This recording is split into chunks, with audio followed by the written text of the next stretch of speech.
ሰምተዋል?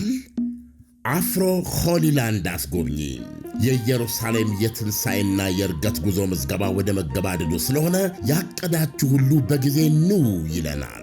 ለትንሣኤ ከሕማማት እስከ ዳግማ ትንሣኤ ለ13 ቀናት፣ ለእርገት በወርሃ ግንቦት ለ8 ቀን በተመጣጣኝ ዋጋ ተመቻችቷል። የሰላም ሁኔታ አያሳስቦ። የምንጎበኛቸው የጉብኝት መዳረሻዎች በሙሉ ፍጹም ሰላም ናቸው።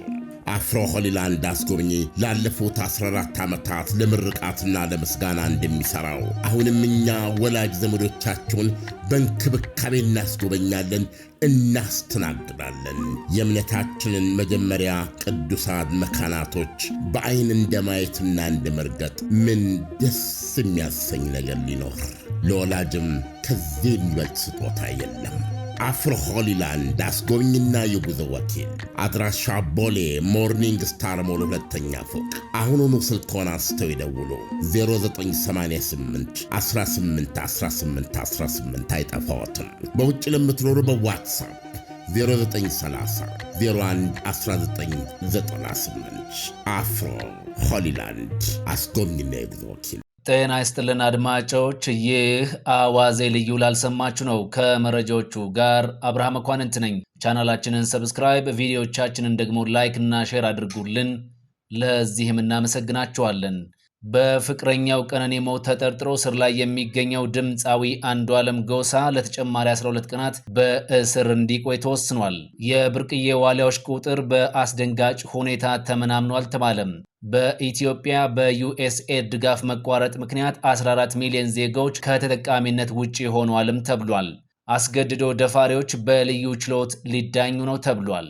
የሱዳን ጦር በዳርፉር ገበያ ላይ ባደረሰው ጥቃት በመቶዎች የሚቆጠሩ ሰዎች መገደላቸው ተነገረ። ሁሉንም ጉዳዮች በዝርዝር እናስደምጣቸዋለን። አብራችሁን ቆዩ። በፍቅረኛው ቀነኒ አዱኛ ሞት ተጠርጥሮ በእስር ላይ የሚገኘው ድምፃዊ አንዱዓለም ጎሳ ለ12 ቀናት በእስር እንዲቆይ ተወሰነ።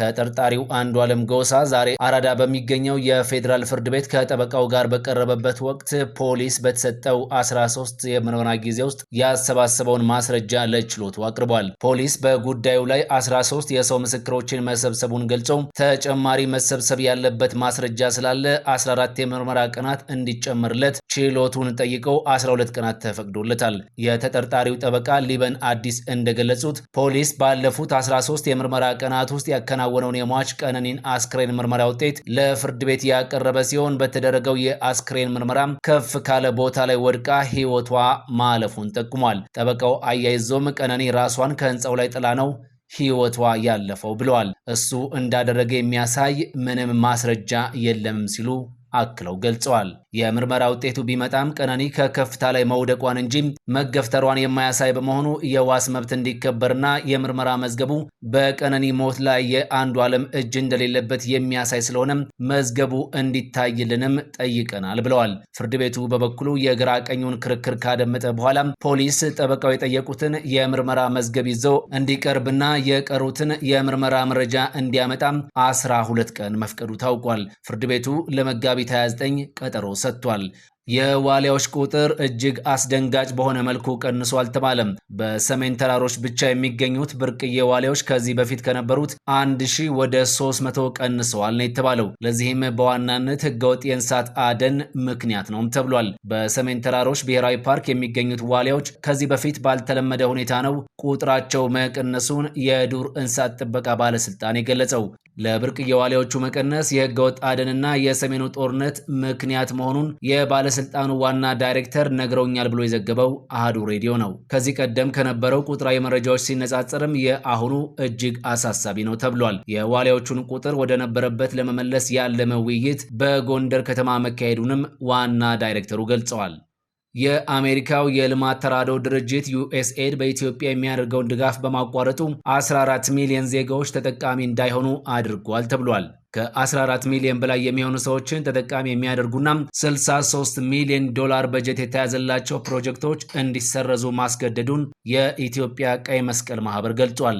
የኢትዮጵያ ቀይ መስቀል ማህበር ለዩኤስኤድ ድጋፍ ጽፎ ምላሽ እየተጠባበቀ እንደሚገኝም ገልጿል። ጤና ላይና የአደጋ ስጋት ቅነሳ ላይ የሚተገበሩ ፕሮጀክቶች ናቸው ሙሉ በሙሉ እንዲቋረጡ የተደረገውም ተብሏል። የኢትዮጵያ ቀይ መስቀል ማህበር ከተለያዩ የውጭ አካላት ተጨማሪ ድጋፎችን ለማግኘት እየጣረ እንደሆነና የራሱንም ወጪ በራሱ ለመሸፈን እየተንቀሳቀሰ እንደሚገኝም ገልጿል።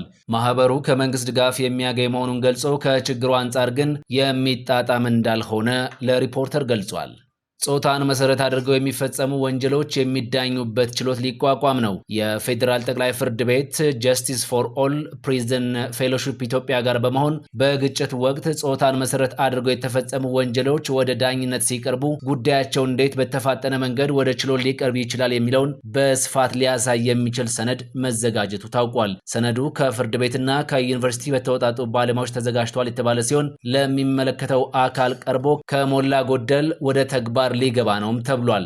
ከጾታ ጥቃት ጋር በተያያዘ የሚፈጸሙ ጥቃቶችን በአፋጣኝ ሊዳኝ የሚችል ራሱን የቻለ ፍርድ ቤት ማቋቋምም ሆነ ልዩ ችሎት ማደራጀት ትኩረት ተሰጥቶበት ሊሰራ ይገባልም ተብሏል። እነዚሁ ወንጀሎች በፍርድ ቤት ከሌሎች ጉዳዮች ጋር የሚታዩ ከሆነም ለተጎጂዎች የሚሰጠው ፍትህ ዓመታትን ሊፈጅ ይችላል። የዘገየ ፍትህ ደግሞ እንደተነፈገ ስለሚቆጠር ለብቻው ማደራጀት ያስፈልገዋል ሲል የፌዴራል ጠቅላይ ፍርድ ቤት ዳኛም መላኩ ካሳዬ ለሪፖርተር ተናግረዋል።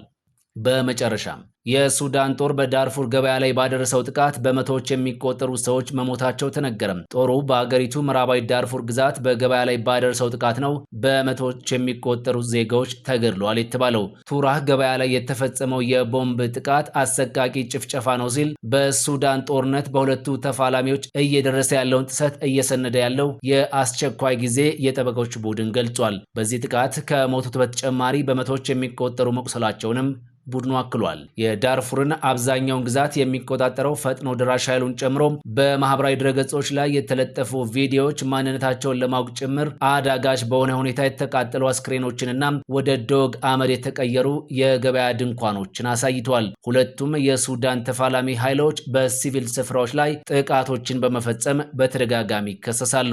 ይሄው የሱዳኑ ደም አፋሳሽ ጦርነት በ10 ሺዎች የሚቆጠሩ ህይወትን ከመቅጠፍ በተጨማሪም ወደ 12 ሚሊዮን የሚጠጉ ዜጎችን ከቤት ንብረታቸው እንዲፈናቀሉ አድርጓል። ግምቱ ቢለያይም በጦርነቱ ቢያንስ 150 ሺህ ሰዎች ተገድለዋል የሚባለው ፈጥኖ ደራሽ ኃይሉ በዳርፉር የዘር ማጥፋት ወንጀል በሺዎች የሚቆጠሩ ሰላማዊ ዜጎችን መግደልና እንደ ዘር ማጽዳት መሳሪያ በመጠቀም አረብ ያልሆኑ ሴቶችን ይደፍራሉ የሚሉ ማስረጃ የቀረበበትን ክሶች ውድቅም አድርጓል።